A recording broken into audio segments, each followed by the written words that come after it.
Hey everybody, welcome to Teal Tinted Glasses. Going to be a one-man show tonight. Unfortunately, Mr. Jerk was supposed to join me, but he had some last-minute things come up, and I decided that, since it's been forever since we've done a show, and since I've probably been on, it's probably time that I'd be on. So here I am.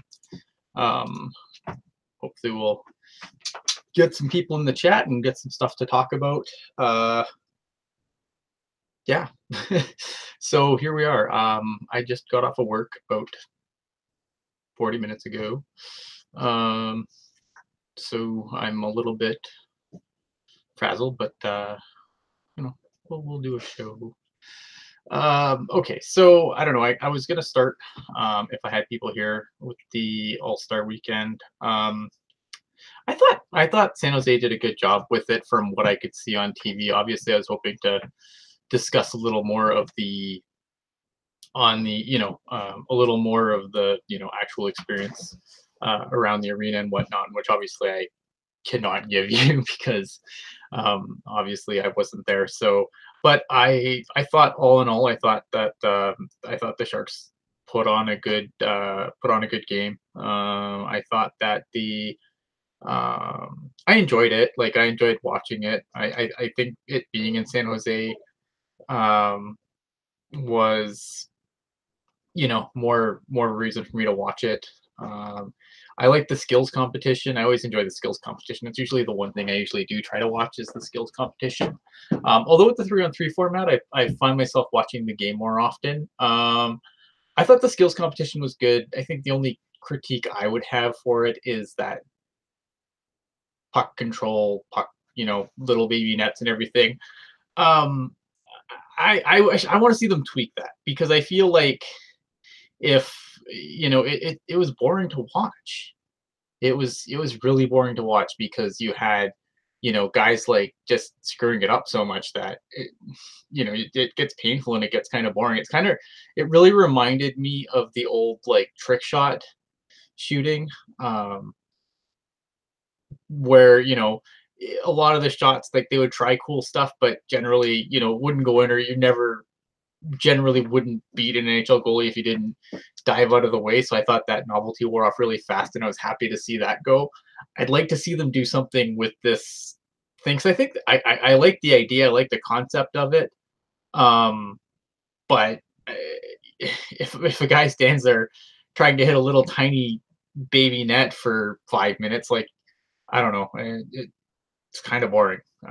You want to see these guys do cool stuff, but you want to see them do cool stuff that they would normally do in a game, and there's no, like, some of that stuff, like, there's no real game application for that. I don't know. Yeah, Hockey Jerk's total trader. You're right, he's probably watching the Flames highlights or something. Or I don't know, is he still on the Penguins too? I don't know. Yeah, Vince G in the chat, either change it or put a time restriction on it. That might be the best idea, to be completely honest. But all in all, I thought the skills competition was fun. You get to see the guys get loose, and I think that's really cool. The game itself, I mean, I guess for us it kind of sucked because I think you could really tell that goalie John Gibson, he was just trying not to get hurt. I think, like, he didn't really seem to be in it a whole lot, and I don't blame him. Look, if the Ducks make the playoffs, it's going to be on his back. Obviously, getting shellacked by the Jets 9-3 doesn't help that effort. But if the Ducks are going to do anything, it's because of John Gibson, right? Um, and I think so. I think that's really cool. Yeah, Morocco saying 323.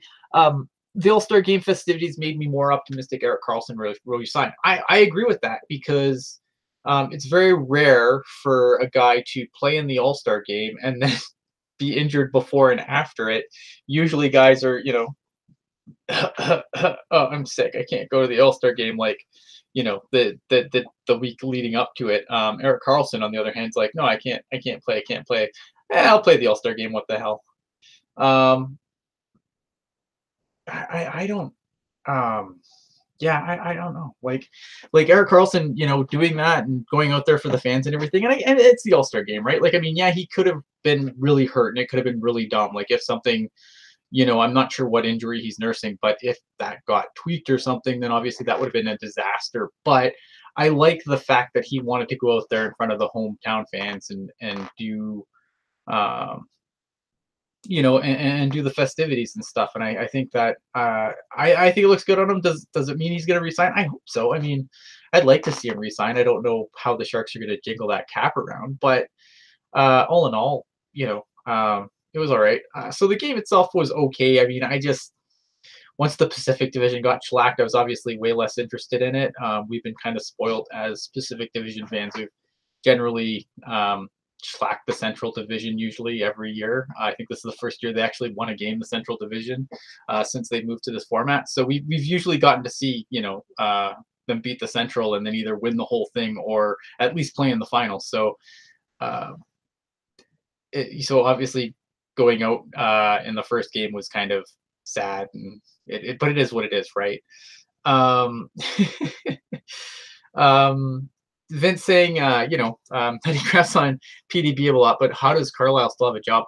That Ducks team, though, I feel like, is there a team that's lost more man games to injury this year? I feel like they've lost a ton of man games to injury. I don't know how much of that is on Carlisle. Like I don't know if you could bring another coach in who's going to get more out of even a healthy, um, more than a healthy, out of a healthy Corey Perry.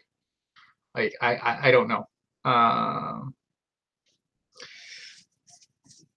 I don't know. It's interesting. Like it's an interesting situation over in Anaheim. Obviously, I mean, they're always, but you say about we will about Carlisle, the Ducks are always in it. Like, even right now, where they have no business even sniffing a playoff spot, and here they are. And like clockwork, they're there every year. Now, granted, last year they got swept by the Sharks, but I mean, this team for some reason it never it defies all the numbers and everything else, and yet there they are every year, it seems like. Is this the year they're finally going to miss it? Could be. There's a lot of old horses on that team. I mean, they're not LA Kings bad this year, but man, they're going to be in tough. I mean, John Gibson, like I said, is going to be the difference um, between them making the playoffs and not making the playoffs. And I firmly believe that, because I think without John Gibson, they're fighting for bottom place with the Kings. Um, yeah, I didn't see that. I didn't see that game, but yeah, I can imagine that the team would be frustrated that Gibson was left out there to just rot.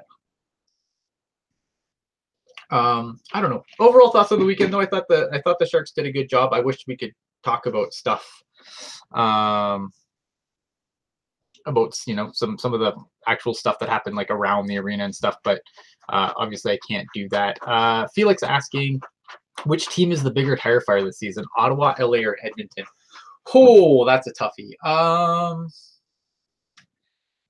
Wow, that's tough. I'm gonna say Ottawa, because you know what, LA might even be like the bot like the top of like the least bad of those teams, because I feel like LA, this was coming. We all saw this coming for LA. Maybe not this bad, but I feel like we knew that LA was going to regress, and maybe they probably should have got a little more when they got Kovalchuk going, and like they should be better than this, but they're not an absolute tire fire, though. They're just a team that needs to rebuild. Ottawa obviously has its ownership issues, all these issues with the building. It's such a mess. And now you're talking about possibly trading Matt Duchene and Stone. Like, what do you have left there? What do you have for your players for your fans to go see as they drive out to the middle of nowhere to watch your games? So Ottawa, for me, I think is the biggest disaster, and then Edmonton's a really close second to that, because obviously They've gone through what, their 600th GM in the last 10 years. Um, like the amount of what they let Shirley do, and I did want to get Slater, but you know what? Tell it where I'm just soloing, so I'm just gonna ramble around and we'll just kind of do whatever. um, Peter Shirley gets fired right after that Koskinen deal. Now, he probably didn't have loan say on that Koskinen deal, which makes me even more scared for them because at least if Edmonton had if Chiarelli had done the Koskinen deal unilaterally, I mean, at least you could just chalk it up to another terrible move by him. Um, but if everyone in that office kind of said, "Hey, yeah, Koskinen, he had that good run. I think we should sign him," like it's I mean, it's only Cam Talbot money, but you're already paying Cam Talbot to suck at that money. Koskinen's been better than Talbot, but not overall, not consistently better.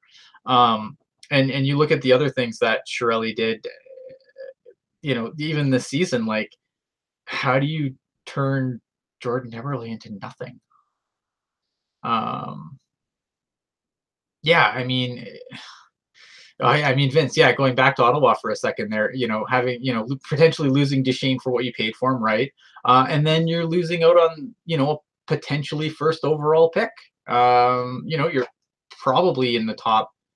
What's the worst that can happen? I think they can drop to sixth or third, I get fourth, I guess, if they're finished dead last, which I don't know they will. But they're going to be in that mix for, a top 5, 6 pick.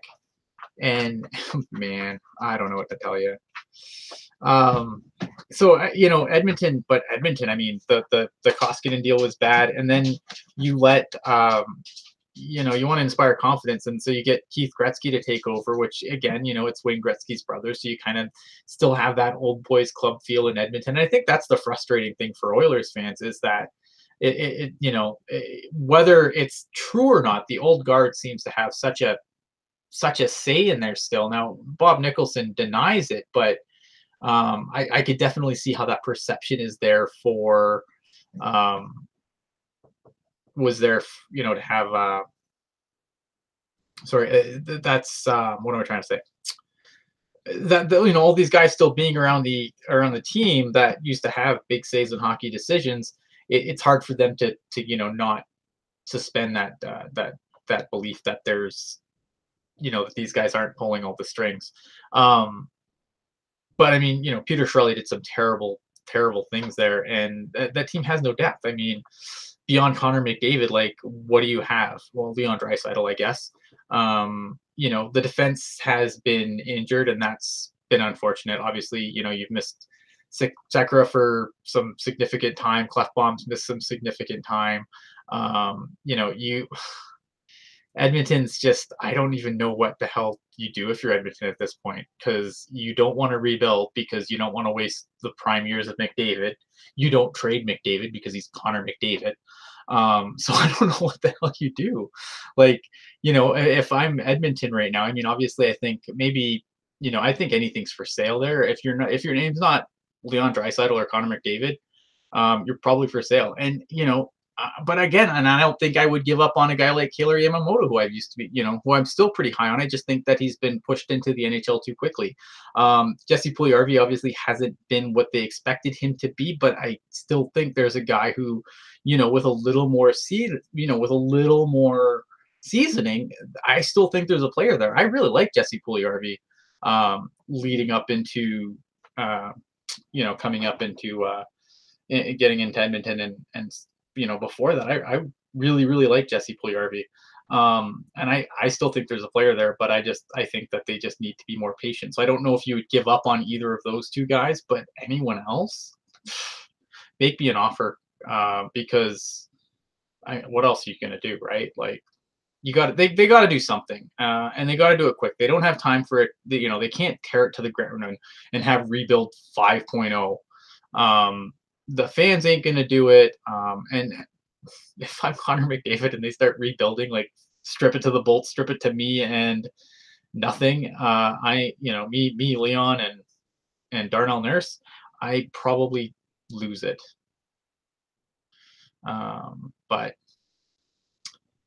yeah, exactly. Lucic and everything else. Edmonton's a mess, and I just I don't want them to figure it out because they're in our division and we don't need another good team in our division, but you kind of do at the same time. Like, I don't know. I would like to see Connor McDavid with some actual decent pieces around him. Um, but I don't know. I mean, Edmonton's a disaster, and I hope they get a new, I hope they go outside of the old boys club, and I hope Keith Gretzky's not going to be this GM. For those that don't know, Keith Gretzky was the chief amateur scout under Peter Chiarelli in Boston when they took uh, Jacob Zboril, DeBrusk, and Sinishin won, 15, 16, 17 or something like that, passing up guys like Matt Barzal, obviously being the obvious one there. You had three chances to take him, and they didn't. And they also passed up. They could have had, and again, 2020 drafting, of course, hindsight's 2020. But those three picks, man, could you imagine the Boston Bruins if instead of Zboril, Sinishin, and DeBrusk, they went, oh, I don't know, Kyle Connor, um, Thomas Chabot, and Matt Barzal? Like, that would be just stupid. Um, Now, in fairness to Boston, though, if you go back and look at where a lot of these players were ranked, Zboril was in that range, so you can't really knock on them for Zboril, who's taking a little longer to come along than I'm sure Bruins would like. DeBrusk, tiny reach. Maybe I had DeBrusk in the 20-30 range, but I mean it wasn't a monster reach. Sinishin, on the other hand, that's the one where you really want to slap yourself in the face. And I hate to talk trash about former Greyhounds, but I mean, I don't understand how Sinishin was taken in the first round. To me, he was a mid-second round guy, and I don't think I was alone in that observation. So so it's funny because I think the best tweet that came out after the after everything went down, the best tweet that came out was you miss 100% of the good players you don't take. Obviously, taking on Wayne Gretzky's, you miss 100% of the shots you don't take. So I thought that was the tweet of the day after Chiarelli was fired. But yeah, I mean, Edmonton, that's a mess. And I'd be upset too because look at the Flames now, man. Now you're like, that's a huge rivalry, and the Flames are killing it this year, killing it. And if they find, not to say that their goaltending hasn't been good, because it has been, but could you imagine if they upgraded in goal, like that team would be stupid, stupid, stupid, stupid. Thoughts on the Canes posting? I don't care. This is the thing that drives me crazy, right? Now, obviously, if you're gonna ask the same people over and over again, like obviously, the guys that don't like it, that are vehemently against it, these guys, they're not coming around on it. So I don't understand why we have to continuously ask Brian Burke how happy he is about the Kane celebration. You know that he doesn't like it. He's gonna trash it every time you give him a microphone to do so. I don't understand. Like, here here's to me, like, for me, it's supposed to be like, if Canes fans didn't like it, and that's what I should and that's where I think the problem is. If Canes fans don't like it, then maybe there's an issue there, right? Like if season ticket holders complaining like, oh, these teams aren't serious enough, blah blah blah blah blah. I don't want to spend my money. Then you stop. But if Canes fans are digging it, then that's all that matters. It's not like, if my understanding is the Canes don't do this on the road. They don't do this in other people's buildings. They do it in their own building. Um, so I don't have a problem with it. I think it would be a bigger issue if they did it no matter where they were. And my understanding is they only do it at home. But if they did in someone else's building, yeah, I could see people getting upset. But honestly, it's harmless fun. It doesn't, this idea that, oh, it's not, they're not taking the game seriously enough. They play a game for a living. They play hockey for a living. Like, they play a game. So I don't understand why, it has to be so humdum serious. Like, I don't get it. It doesn't affect me. It doesn't affect my enjoyment of the game. I think it's fine. Like, I don't have any issues with it. I think it's a little silly, but If the people in the building and the team and the fans that they're all having fun with it, that's all that matters. If it's helping sell tickets in Raleigh, that's all that matters. If you don't like it, don't watch. And it's the Carolina Hurricanes, so most of you aren't watching anyway. So I don't know. I don't get it. Like I don't understand why this continues to be this firestorm. And I think it's just it's media created. It gets it's like crap. We don't have anything to write about. Let's see what Brian Burke thinks about the Hurricanes again because he's going to change his mind. I don't know. I think it's fine. I think the NHL should be looking for out of the box ways to really build their fan base because look at I think the NHL suffers in a lot of ways because when you interview a guy you get cliche answers. You interview a guy in the NBA, for example, which NBA is doing very well. You have personalities there. You have people that they're gonna these guys are gonna say what's up, and it's gonna be what's up. They don't generally. I don't think I'm sure some guys will give their cliche answers, but hockey players, man, they're robots. There's no personality there, and I think that this is why I think the Sharks do well in their market. I mean, they could obviously do better because they're still having seat issues and whatnot, but they let Brent Burns be Brent Burns, and that's important because people can get connected. People. It's good to have a player, a favorite player, whatever, but it's easier to relate to a player when you actually get to know their personality a little bit more rather than just their stat sheet. Um, eh, yeah, like I don't know. To me, these old guys that just that's not the way it was back in my day. We would have punched them all in the head. Well, yeah, and that's why there's all these guys suing for concussions because you just punch them all in the head. I I don't know, man. Like it's dumb to me. Like it annoys me. I wish that they would let people have personality, and I wish that the team and I wish that the league would be more open to people's personalities, especially if their skin color isn't white. Because we have lots of guys that have personality, they just don't happen to be white and they get crap for it. Whereas a guy like Brent Burns kind of gets away with it. Is that crazy? Yeah, it's dumb, it's stupid, whatever. But it is what it is. These things evolve, and if you look at where hockey was 20 years ago to today, I mean, it's a completely different game, and it's going to continue to evolve. And I think that the NHL is going to see they're going to see the dollar signs. Look, the NHL for all the crap that it takes, it's a pretty progressive league. I mean, you you look at the NHL. Obviously, they're doing all the stat tracking and stuff. And where the first place they sold it to? Gambling.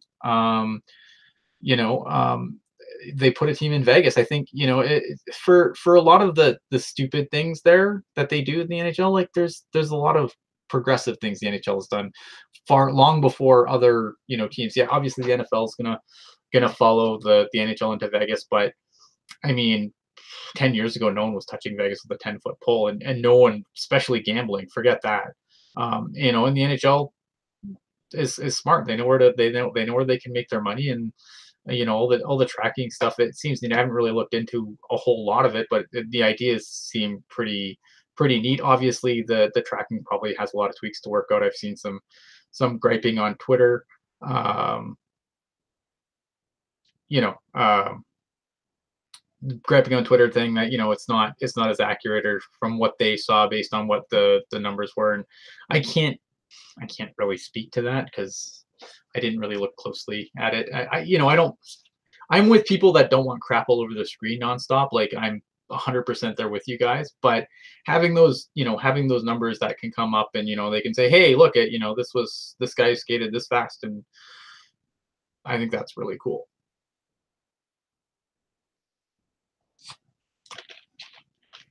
Um, yeah, I mean Cheryl's absolutely right. Someone like Kane or PK wouldn't have a problem here in the Bay Area. I completely agree. Um, Absolutely. The guys get to be in San Jose. The guys get to be the guys, man. Joe Thornton's Joe Thornton.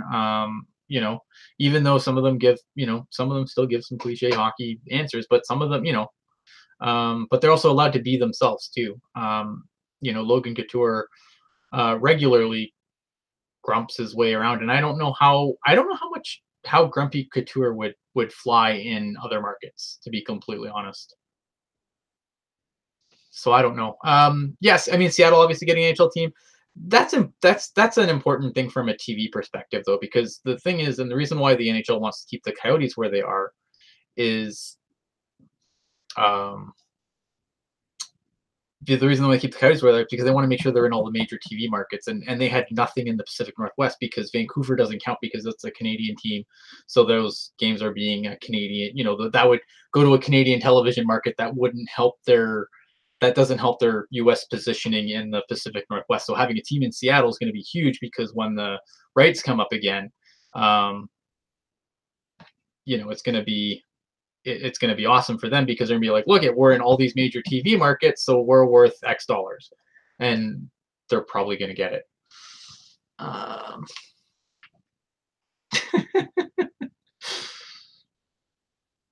I don't know. I just peek out my notes here quick because I kind of just rambled on about random topics. I kind of went over that. The ESPN, I don't know if you guys saw the ESPN midseason report cards for the teams. Let me bring this up here. I don't know if you guys saw this. So this is from Emily Kaplan, who I like, and Greg Wyshynski. I know ESPN was like, wow, ESPN, why are you reading this crap? But I thought it was interesting, and I thought I would go through this with you guys and see how you feel about everything. So they gave letter grades to the team in different positions. So first we'll start with forwards, and they gave forwards an A minus, and I feel like that's probably fair. I don't know. I think that's fair. They've had guys come in. They've got guys get caught, get cold. Timo Meyer came in like a bat out of hell, and he's kind of he's cooled off a little bit, but he's still keeping up. You've got pretty much two and a half solid lines, I would guess. But they're definitely getting the numbers. Oh. 1 second here, guys. All right.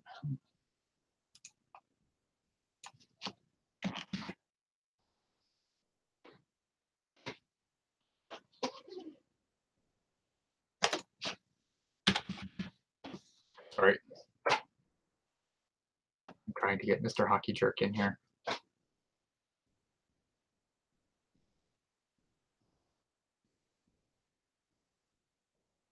Yeah, exactly. Like Timo Meyer, he's cooled off, but he's still like it's not like he's a ghost or anything.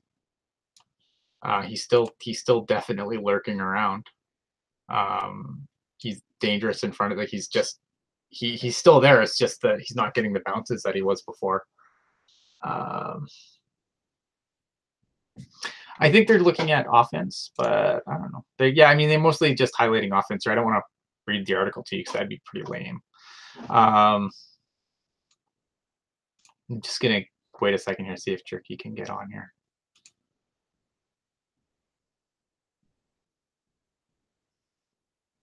Yeah, from what I've seen and here's the problem is I try to I can only go by what I see, and what I see lately is not a whole lot, unfortunately. It's been rough hockey watching for me. Yeah, I mean, we'll get to goaltending for sure. They gave defense a B plus. I don't know if I'm quite there yet. I, I don't know. I mean, I don't think the defense has been completely atrocious, but it hasn't been good either. I mean, you have Brent Burns and Eric Carlson on your blue line. Obviously, there's going to be some defensive woes. Although I still think Eric Carlson is, even though the numbers don't bear it out right now, I think Eric Carlson is still the better, like the more complete guy. But like Justin Braun's had a terrible year from what I've watched. My eyes tell me Justin Braun has had a terrible year. I don't know if everyone would agree with me. I don't think. I think Vlasic Braun shouldn't have been together as long as they have been. They've been, they put up some pretty cruddy numbers together. And then obviously with the injuries, you've had to bring in guys like, um, Tim Heed, that goal last night where he got just bumped off the puck, just baby bump off the puck. Um, that was bad. I think Shimmick started out really good. If I I don't know how I feel about Shimmick at this point. I feel like maybe he's kind of another guy who kind of got off to a great start and has kind of tapered off. Joachim Ryan is somewhere in a hole, buried with like a straw so he can still breathe. I don't know where. I don't. Has anyone seen Joachim Ryan lately? I haven't. I'm pretty sure they buried him somewhere. Um, yeah, I thought Vlasic was okay, considering he just came back. Um, but yeah, I don't know. I haven't been like Shimmick. I was really kind of I liked him when he started. I don't know how I feel about him now. Um, no, he's in a hole. I don't even think he's in a doghouse anymore. I think the doghouse is too good for him. He's in a hole somewhere. I don't know what they're gonna do as far as that goes with yeah, you have Joachim Ryan, you have like they got to move. I feel like they have to move something there as far as on the blue line, but maybe they don't. Maybe they just write it out. Um, I don't know if the Sharks are going to do anything at the deadline. I mean, they don't. They might get a rental. They'll probably, they're gonna do what they do every year. They're gonna get a crappy bottom six rental that's gonna be just okay, whatever, and it's not gonna be a deal breaker. Maybe you get an Eric Fair type guy who's gonna come in and maybe stabilize that bottom center position, but I I never see the Sharks do anything big. I don't know if they're gonna address their goaltending. I think they know that they're kind of stuck with Martin Jones with that contract. And I mean, Martin Jones hasn't had a fantastic year.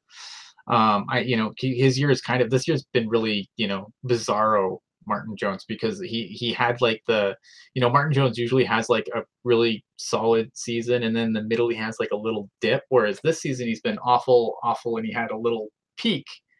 So it's like bizarro Martin Jones this year.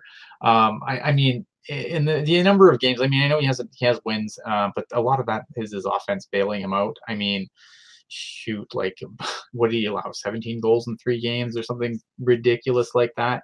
Um, I like Aaron Dell, but Aaron Dell hasn't really been that good this year. And he, near the end of last year, he wasn't really that great either. Like he had a really hot start to his season. And I think that you can definitely say that when you look at Aaron Dell's games that he picked up games that backups generally pick up. He wasn't playing the Golden Knights. He wasn't playing the world beaters. He was picking up a game against, the Islanders or uh, other kind of bottom dwelling teams. And then when they kind of leaned on him a little more towards the end of the season, his numbers dipped, I don't want to say hard, but they definitely took a dip, right? Um, so I don't know, man. I mean, as far as goaltending goes, do they address it? They might, but I just I don't know. Like, who are they going to get? Um, there's goaltending. It's really you can get another guy, but I don't know if you're just going to laterally move from Keith Kincaid, Brian Elliott. Like Brian Elliott's got to be getting up there in age. Like he's been. I don't know. I feel like Brian Elliott's been more bad than good lately.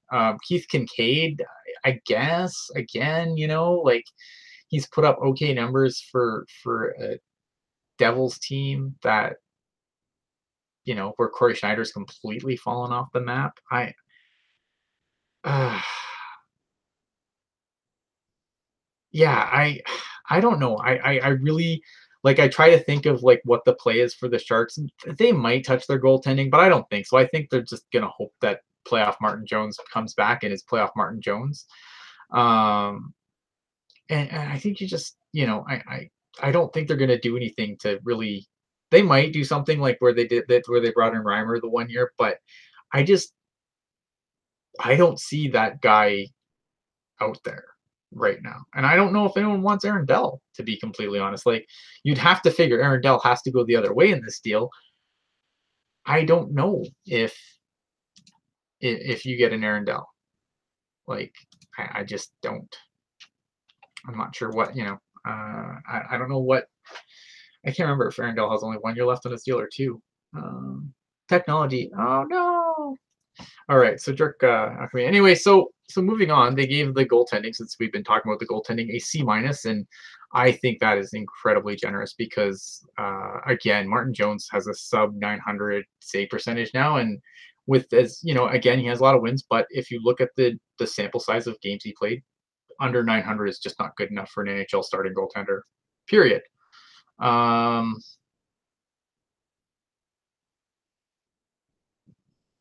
Based on what I've seen so far, what Western team would present the biggest challenge for San Jose in the playoffs? A fast one. I feel like the Sharks get in the most trouble when they have to go speed for speed. The Sharks do play an up tempo game, but I feel like Calgary has really exposed that when they've played so far. Obviously, I don't think you would play Calgary in the first round, but I think Calgary would be someone I don't want to play in the playoffs.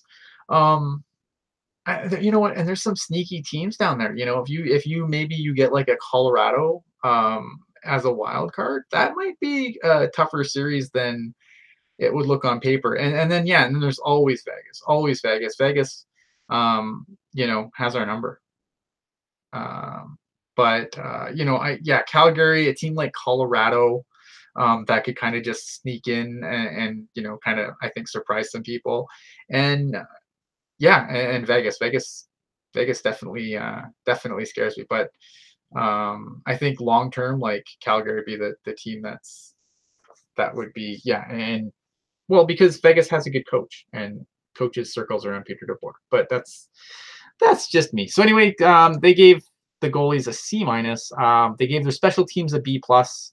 Um, which I think is I think that's fair. I don't think the special teams have been atrocious. They've been great at times. They've been okay at times, but I don't feel like they've ever really been bad at this point. Like I think the power play might be slouching a little bit right now, but all in all, I think all in all, I think special teams have been okay. They've been good. They're not fantastic. A B plus is probably a fair grade there.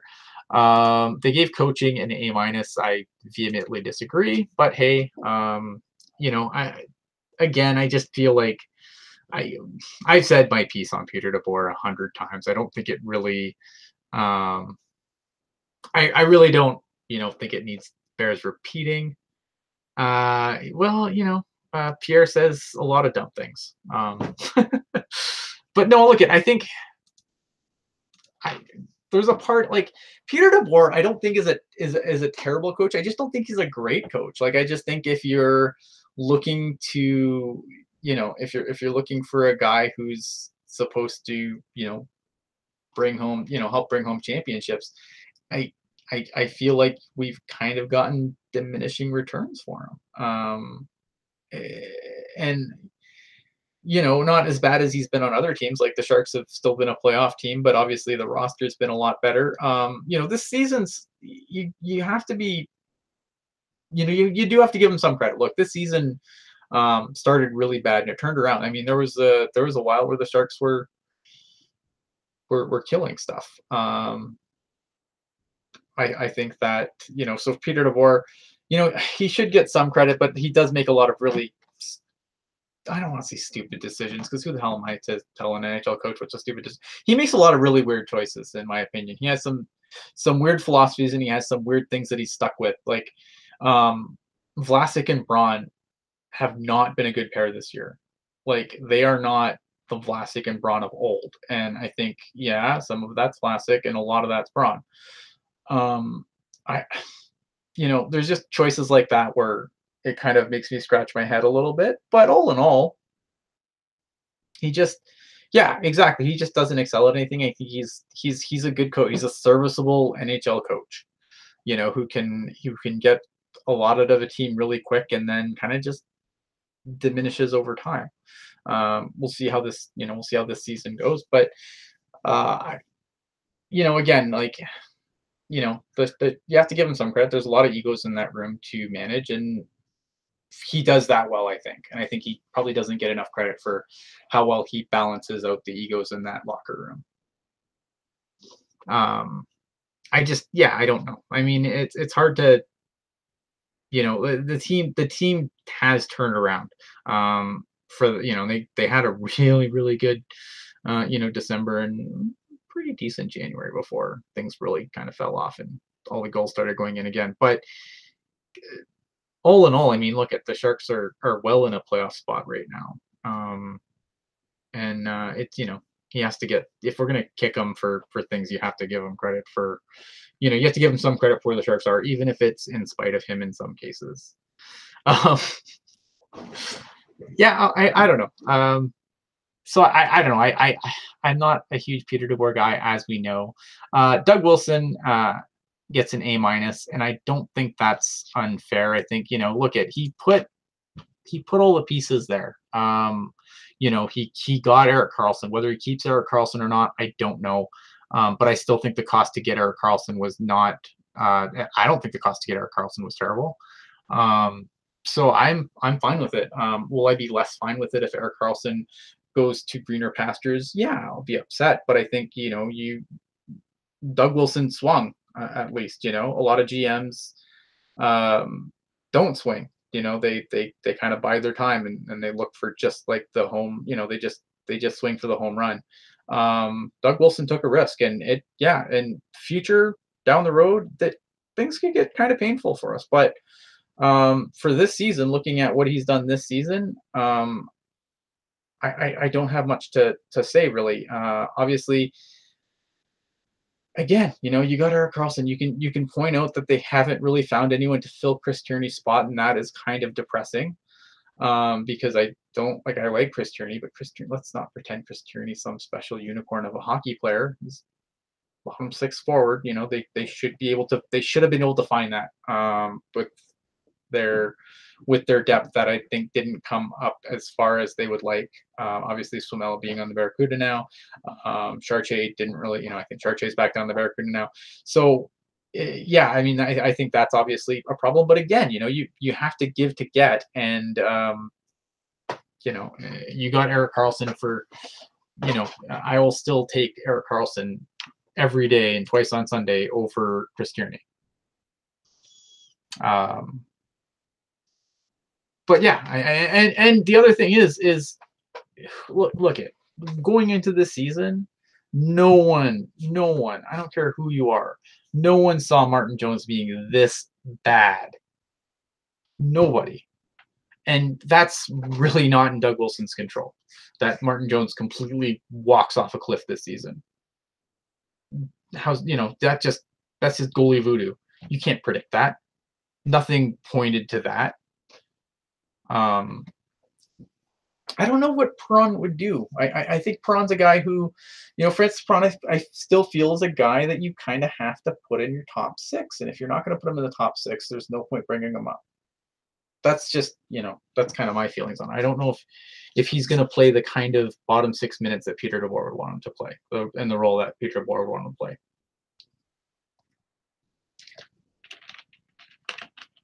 And Swamella has been mediocre with the Barracudas. I wish I knew, because I haven't been able to watch, unfortunately. So okay. But since we're in your playoff time, do I see Jumbo re-signing again? I don't know. I mean, I feel like as long as they're willing to put a $sign on a check, then I think I think that Joe Thornton would come back. I don't see Joe Thornton being about the money at this point. I think they would, he would probably take whatever it is to stay under the cap. Should the Sharks do that? I don't know. It really depends on what else the Sharks do, right? Because again, do you re-sign Erik Karlsson? Obviously, Erik Karlsson is gonna demand some bucks. He's not coming back. He's gonna make his money. He's gonna get his Drew Doughty money. obviously that changes the dynamic of things a lot. What are you gonna do with Pavelski? Pavelski's having a career year, but dude's also, dude's also on the back nine of his career. Um, he, like I don't even know what you do with Pavelski. It's like I'm still of the opinion that you let Pavelski go, and I know that's going to be a tough pill to swallow for some people because he's had such a great year. But when you get up in that age, man, you fall off a cliff. You fall off a cliff fast. Um, I mean, there's guys that have to get signed, and at some point, there can't be, if you want to keep some of these young guys, you're gonna have to move on from some of these old guys. And I don't know what the plan is for Pavelski in Doug Wilson's mind. I can't, I can't read Doug Wilson's mind on this one. I can't imagine Joe Pavelski being on another team, but a couple years ago I couldn't imagine Patrick Marleau being on another team, and here we are. So Joe Thornton, could he be right? I still think if they give him a contract to sign, he'll sign it. That's my opinion, but you never know. I mean, the dude, you gotta imagine, when you get to that up there, you want to win a cup, and if you can't keep Erik Karlsson, and look at there's a lot of assets that went the other way in the Erik Karlsson deal. We don't know what's going to happen this deadline and what assets are going to go out the window. Um, like because the Sharks, they're all in this year. Like I still strongly believe that even with all the bumps and tumbles in the road, they're all in. They know this is the roster that's going to give them their best chance to win. So if they don't, I can't see Doug Wilson having it. I don't think he's going to sell the farm to bring players in, but he's not. I don't think he's going to be just casually looking at the market either. I think he's going to be a guy who's gonna if he can find a rental that, because I think it has to be a rental at this point, right? Like I don't know who else you could add to this contract structure if you're going to re-sign Erik Karlsson, and Erik Karlsson's obviously going to be the big question mark. So I really don't know. So much come down to what Erik Karlsson does, and then go from there. So I can't see them doing anything but rental shopping at the deadline, and hopefully they don't give up too much to do it.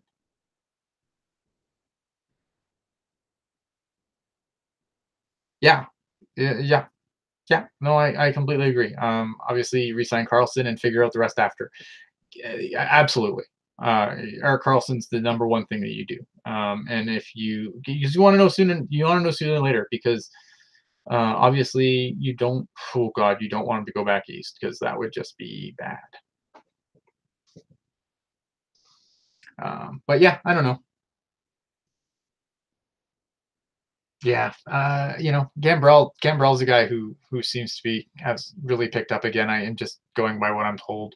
I think he probably could use another look, but at the same time, though, it's like, sometimes you just want to season guys, and I think sometimes the Sharks do themselves a disservice because I think they do have guys that do well in small things, and then they bring them up, and and if they don't do well, it kind of, I don't know. I feel like you want to give them more time. What else do you have in the report card? Yeah, I was still doing the report card, eh? They just saying basically the overall team grade was an A minus, which I think is pretty damn fair considering where they're in the standings, what their record is.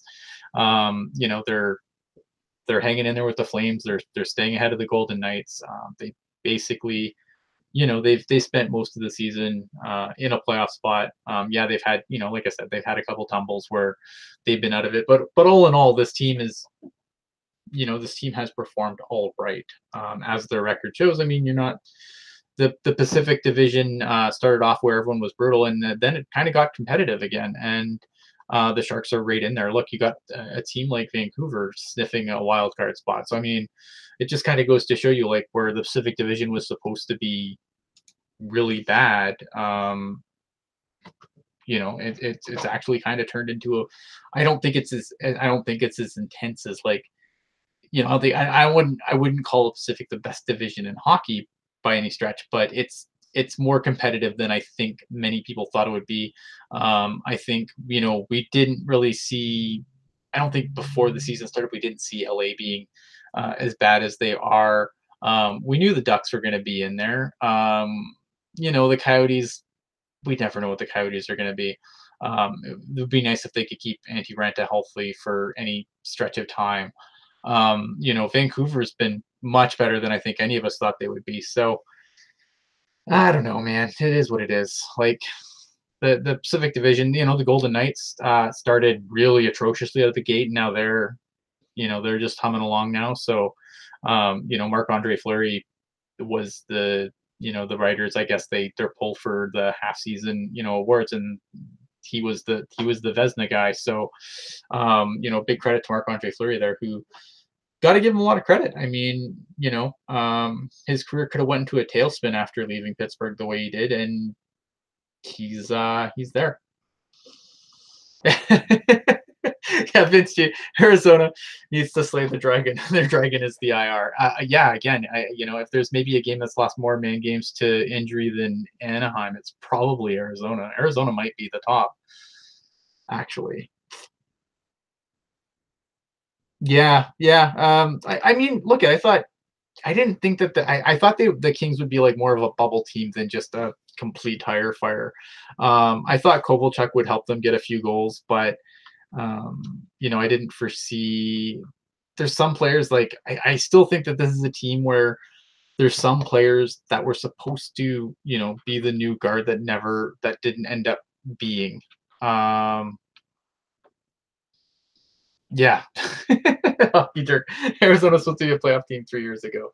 We keep picking and never learn. I was not on the. I would not. I didn't get on the Coyotes this year, and I didn't get on the Hurricanes for this exact reason. I just not again. Not again. I just can't do it. I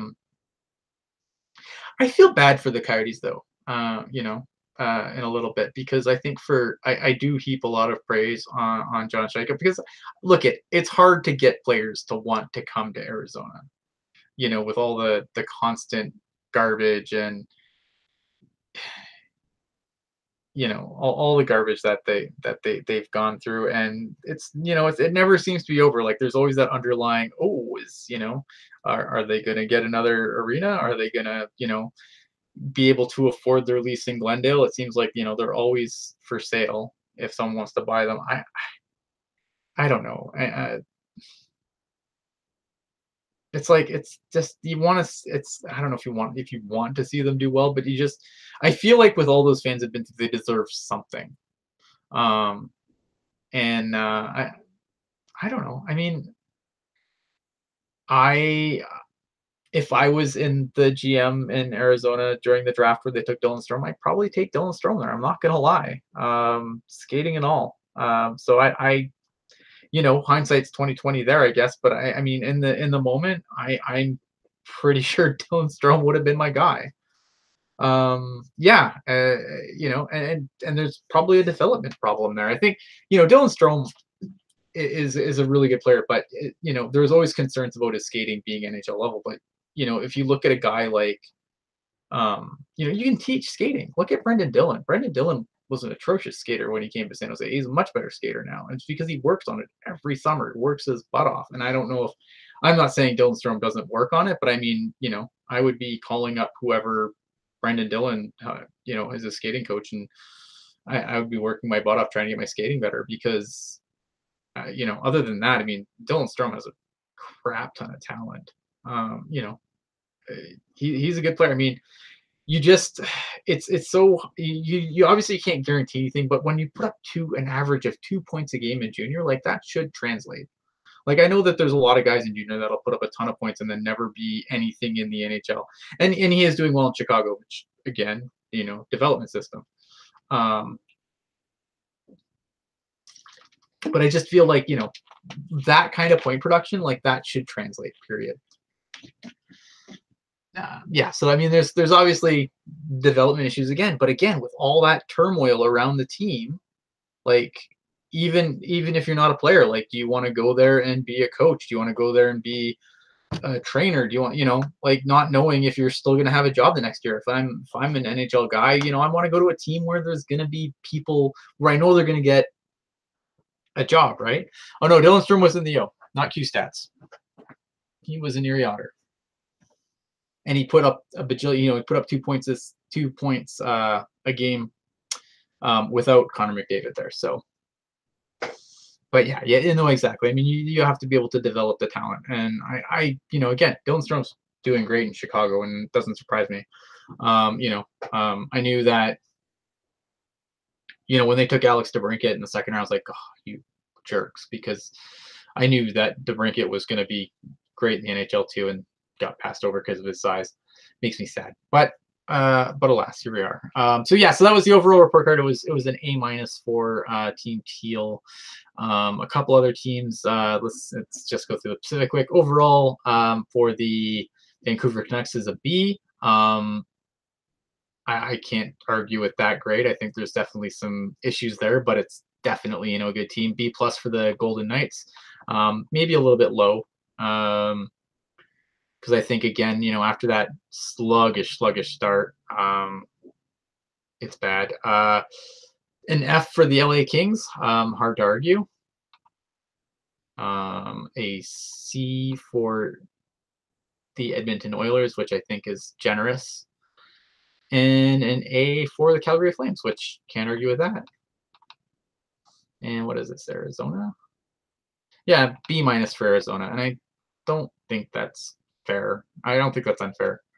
I think that when you consider the injury and everything else, that yeah, F is too high for LA, and LA is such a disaster. No, that is a. I do not subscribe to ESPN, so that is a. You can go track that down if you want. So that I don't know. I thought that would be interesting to talk about. I don't know what's on your mind, guys. I'll let you guys kind of push the show a little bit farther, and then probably wrap this up a little bit. So I will watch the chat and make elevator music. All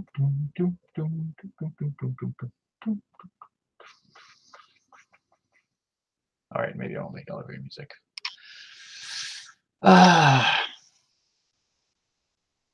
Yeah, if you look under that C for Edmonton, you'll see McDavid struggling to pull it up. There was a GIF of and I love GIFs on the internet, but and it was like the Zamboni, and it was like said Edmonton Oilers on it, and it had like all these people pushing it, and they were all McDavid, and then another guy skated up, and then it was and then it was Draisaitl, which I thought was hilarious. How about Philly this year? How is Philly even doing? See, I am so out of the loop. I know they brought up Carter Hart, and that hasn't been a complete disaster, so that's good. I was really concerned when they brought up Carter Hart to begin with, because he was having more issues. He had like a good weekend in the AHL, and they called him up, but he wasn't like lighting the world on fire. I like Carter Hart, so I'm glad to see that he's doing at least okay on that Flyers team. Yeah, I mean, you can't argue. Yeah, starter Hart. Yeah, I like it. Elias Lindholm heel turn. That was great. You know what? And that's the other thing too, right? Like, I love Elias and Lindholm. Taunting the crowd there and everything with the over the head clap. And that's the thing, right? If you're fine with them doing it, yeah, be fine with when people kind of mock you for it. Everyone has their own opinion, and I thought what Lindholm did was fantastic. Who's likely to be moved in Columbus at the deadline? Panarin or Bobrovsky? Probably Panarin. You'd have to think Panarin, right? Like, I don't know. How do you move your starter? I don't understand how you're not going to get it. You're not trading a starter for a starter. Let's be honest here. And if you're, let's see where you are. If you are Columbus, you're still in the playoffs. Like, you're in a wild card spot. Your tail spinning out, but you have to believe, if you're Columbus, that you're still a playoff team. I don't know how you trade your starter. So to me, it's Panarin. Um, is the guy that has to. I don't know if Philly's had problems developing or if they've been. I think in some cases Hextall's been just I think too patient on guys, and he's let guys maybe marinate a little longer than they need to be. Because when you look at some of those guys in the system, I mean they've got some good players in the system that just are being held out by just dumb contracts, to be completely honest, especially on the blue line. Um, yeah, yeah,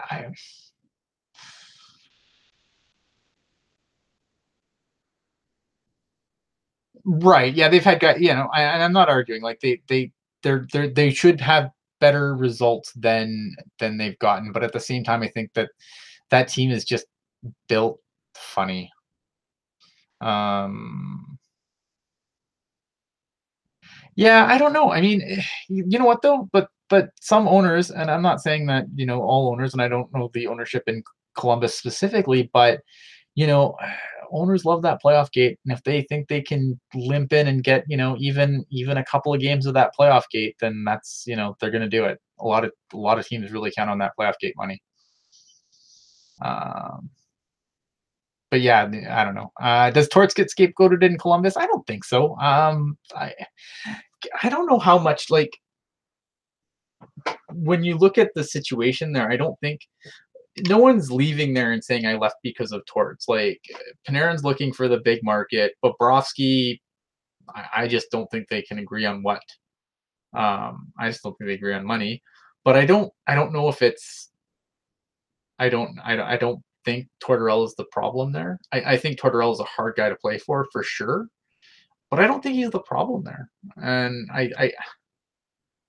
he's, is there some blame for him? Probably, but I don't look at Columbus and say, oh, well, this is Tort's fault. Yeah, he's hard to play for, but I think a lot of people like that too. But I don't know. I mean, it sucks for it sucks for Columbus. It sucks to be a team in a smaller market, especially like Columbus is really they've gotten more momentum since they've moved to the East. And I think that's really helped them. And it's hard because you don't want to just I mean, and you're probably gonna lose anyway, but it's still a hard pill to swallow when you finally start, getting momentum, getting some tickets up, and yeah, I don't know.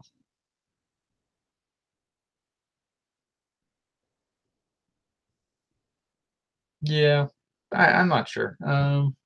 Who's the next head coach to be fired? Oh, good question. I don't see. I don't think Randy Carlisle's getting fired. I don't. I don't think. I don't think Carlisle's going to get fired. At least if Carlisle gets fired, it's going to be in the summer. I don't think it's going to be a season thing. So I don't think that anything's going to change that team. A new voice isn't going to do anything for that team right now. That team's poorly constructed. That team's older. It's gotten up there in age, and I don't think that the problem is really Carlisle there. I think that it's an issue of I think it's an issue of team construction and just guys getting older that are signed forever. Um, so I don't know. I don't know if it's going to be. I'm trying to think of who else should be on the hot seat. I'm not sure, really, honestly. I'm going to cheat and look at the standings quick. I'm trying to think of who might be on the hot seat. Maybe, maybe Bob Bugner might and again, but I think that would be an after the season thing. Same with Jeff Blashill, probably an after the season thing. Um, I don't know. I mean, everyone's already fired their coach. Like everyone who sucks in the West has already fired their coach except for Arizona. And I don't. And again, with the injuries that Arizona's faced, I don't think you can really pin that on Rick Tocchet. Um, so I don't. I really, man. I will say that if someone's getting fired, it's going to be in the East. Um, but I don't know if it's. I don't think there's going to be any other firings in season. I think a guy like Bob Bugner might be shown the door in Florida at the end of this year. Jeff Blashill might be shown the door at the end of this year, and I think who am I thinking of right now? Just drew a blank. I apologize. And then of course Ottawa's coach is probably going to get canned at the end of the year. If you want to see some scapegoating, I think that's where you're gonna, you're gonna see it. It's gonna be, and I can't remember his name, Guy Boucher. I think Guy Boucher might get fired, but again, I don't really see anyone getting fired in the during the season. I think all our mid-season firings are done because let's be honest, like I said, half the Western Conference has gotten new coaches. Um, I don't know. Ken Holland's going to go to Seattle, man. Ken Holland's going to go to Seattle, and Eiserman's going to take over in Detroit. Foreseen.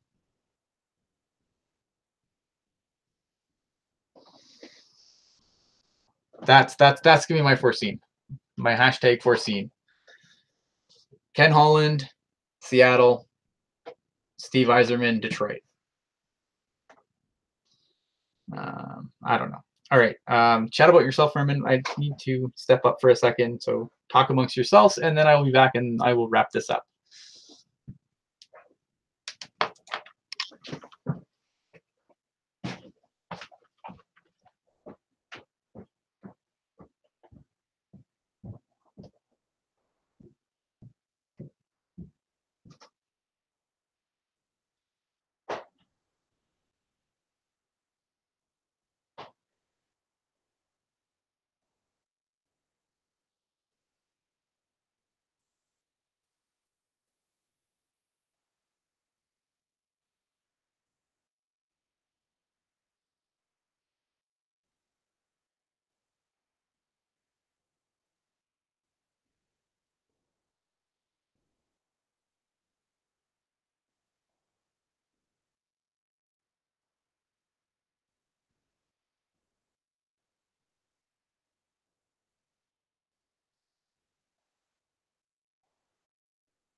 All right, and here I am.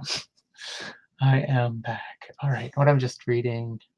Jim Nill under the gun in Dallas. Yeah, I mean Dallas has a lot of pieces that Dallas should be better. Like there's no reason for Dallas to be this much of a bubble team. Dallas, in my opinion, like they have a team. Like, yeah, there's a few deficiencies there, obviously. And I think, look at salary cap world, every team has deficiencies.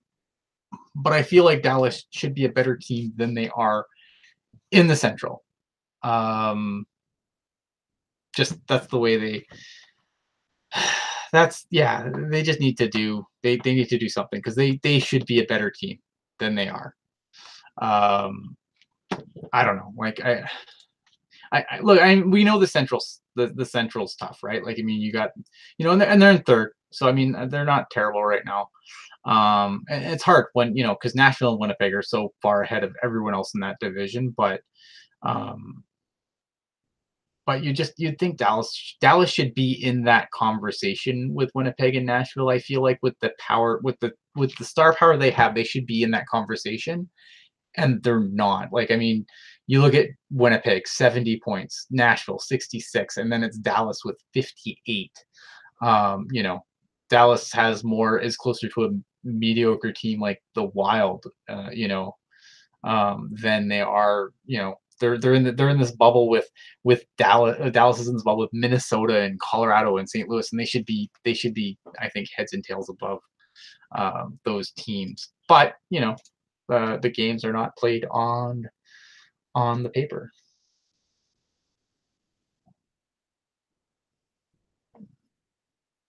Is Joel really on there? That's hilarious. Yeah, I don't. Was he? I don't know. I'm curious to see who they bring in Edmonton for the general manager position because, um, I don't know because I mean that whoever is there has to do a lot of work really quick because that team is not in a good place right now. And I don't, they want quick solutions. Sorry, but I don't think there are any quick solutions for them, to be completely honest with you. Um, God, Joel, that's hilarious. I mean, if Keith Gretzky can be a GM, why not Joel? Um, I don't know, guys. I'm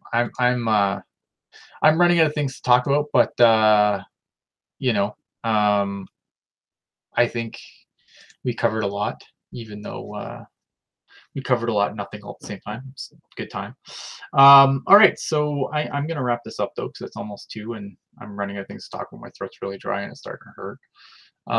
But um, yeah, they just need to. Edmund just needs to get their crap together. They just need a GM who's going to come in there and be patient with the right guys and not with others. If I'm like, if I'm Edmonton, man, there's a part of me that wonders. I mean, you're not going to get a ton of cap relief from it, but I would just buy out that Lucic contract. So that's just my humble opinion. Yeah, that's my concern. Um, Anyway, I will probably throw this up on the audio stream, even though there's a lot of dead air and crap on it. And then going forward, my work schedule really sucks. I'm not gonna lie. Well, it doesn't suck. I love my work schedule actually because it really works well for me. It works well for my family. It just doesn't work well for watching hockey, unfortunately. And it makes doing this very difficult because I always kind of have this little bug in the back of my head that kind of just, imposter syndrome. And then when I'm not actually watching games, it makes it more difficult to come on here and, because I think, look it, we do the show because we enjoy doing the show. We like doing the show. But one of the things that the show has going for it's authentic. Maybe our takes aren't always great. Maybe I spend too much time championing Kevin LeBanc, and maybe I should lay off of that a little bit. But that at least I'd hope that when people come on and watch, they know that we're talking from from a genuine place of, we kind of not that we know what we're talking about, but we believe in what we're talking about. And it's very hard for me to come on and talk about things that I can't watch. So I don't know how I want us to finish out the season. I think there's still like things where I can still come on here and excel at. Like I can still come on here and talk trade deadline. I can come on here and talk the draft. It's just getting difficult to come on here and talk with any authority on a lot of the stuff because other than I don't want to come on here and give you other people's opinions because I can't watch enough to give you my actual take. And I think that's my concern when I do this is that when I do this right now is that I worry that I am giving you Jeff Merrick's opinion or I'm giving you, circling the cups opinion or something like where I'm kind of, I try to listen and still keep up with things, but I'm not watching enough games. But my goal is to come on as much as I can still and finish out the season. Beyond the season, I don't know. I can't promise anything. I'm not saying goodbye because I think that if my work schedule changed, then that would change everything significantly. Obviously, I don't foresee it changing anytime soon, but it is what it is, right? So I don't know beyond this year what I'm gonna do, but my goal is to try and at least finish out this season. I think once summer rolls around, then it's funny because I think we can do better shows in the summer than I can right now because there's so much more easier to keep track of everything because it's just transactions and and you look at teams constructions and I can still feel like I can still be good about all those things. It's just you ask me about but if you ask me like, hey, how did that pairing of Heat and Braun look, and I can or Heat and Vlasic or whatever, and then be like, I could tell you what I saw last night, but I can't give you a bigger picture answer. So anyway, yeah. So I just I don't want to. Yeah, I don't want to. I don't want to not be authentic. I don't want to, like I said, I always get concerned about giving you someone else's opinion because I don't have enough to base my own on. So anyway, so if that's why you haven't seen as much as of me as I would have liked this year, obviously my work change came. It was really just a sudden thing that just happened, and then I liked it because it works for me and works for my family. Well, so I'm not saying, like, again, this isn't goodbye. I'm just saying I don't know, and obviously I want to, if I'm gonna come on here, I want to be able to give you my opinions. So if you don't see, if we don't get as many shows off the ground as you're used to, that's why. But again, but I still want to get on. I mean, obviously, Jerky wasn't able to get on tonight. That would have, having other people on obviously helps a ton too. It's I'm surprised I've done this well for um this well for a solo show for what I've watched basically over the last little bit, but it's hard. And I like the Barracuda, man. I wish I could do better Barracuda coverage, but like I said, I am lucky to catch a Sharks game on the weekend these days. And if it's during the week, I work from 10 Eastern to 6 a.m. in the morning. So all my prime hockey watching time is at work now. So yeah, so stay tuned anyway. And again, if we're doing a show, I'm gonna put it on. I don't want the expectation to be like, hey, we're back and everything's gonna be regular and normal again, because I just can't promise that at this point. So with that, thank you everyone that tuned in tonight and watched me ramble for as long as I've rambled. I don't even know how long I've rambled at this point, but I'm sure it's been a lot. 76 minutes. Go me. Um, yeah, I'm gonna try and I'll get this up on the audio and stuff, and hopefully we can make our schedules cooperate again, and we can actually get me and Jerk and Lacey back on at the same time, which would be really cool. So until next time, guys, thanks for watching. Really appreciate all your support and everything through all the time I've been doing this, and I hope to be able to carry on doing this, at least maybe in a lesser capacity, but still definitely. Again, this is not goodbye. All right. Have a good one. Ciao.